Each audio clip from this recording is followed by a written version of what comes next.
Speaking of Parler and what happened there, as everybody knows, Parler is an alternative to Twitter. Amazon, who apparently housed Parler's servers, I'm not an internet guy, but that's from what I understand, they just shut them down. Apple removed them as well, but it went well beyond that. The PGA Tour took a golf tournament away from one of Trump's resorts.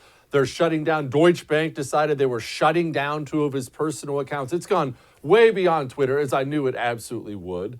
Scott, I'm worried because they don't seem to be satisfied with one thing or another thing. I love the free market. I want that too. I want another one to pop up and replace it, and we'll decide which we like better. They don't seem interested in allowing that to happen, and I'm worried that's going to make people feel desperate. That's what I'm worried about.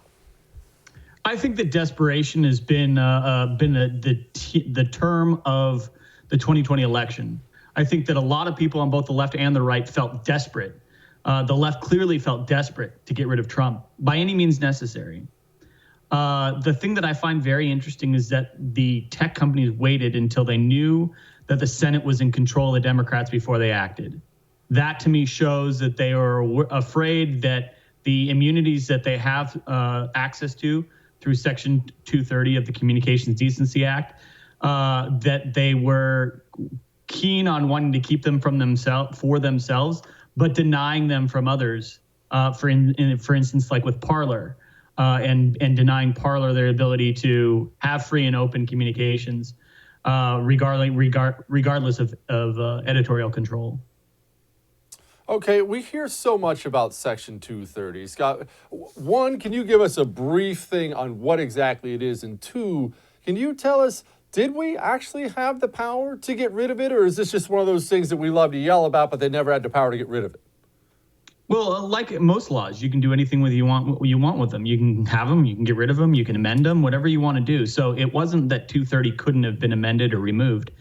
230 is a part of the Communications Decency Act that allows for an open forum. But as a result of the open forum that it allows for, ISPs and others were concerned that they were going to be held liable for the content.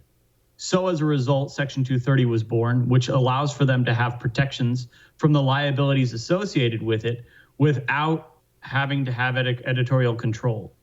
Now it appears they want both. They want editorial control. They want to be able to control what is and isn't on their servers, isn't on their platform.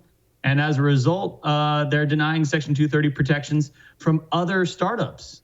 So, for instance, both Gab and both Parler and Gab, I believe, are facing server issues as a result of them of like Amazon or Google or Apple stating that they have to have more editorial control.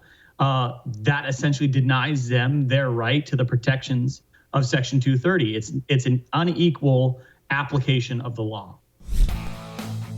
Hey, thanks so much for watching The First on YouTube. If you liked what you saw, go ahead and like and subscribe. You heard me. Like it, subscribe. You'll get a lot more of it and a lot more of me.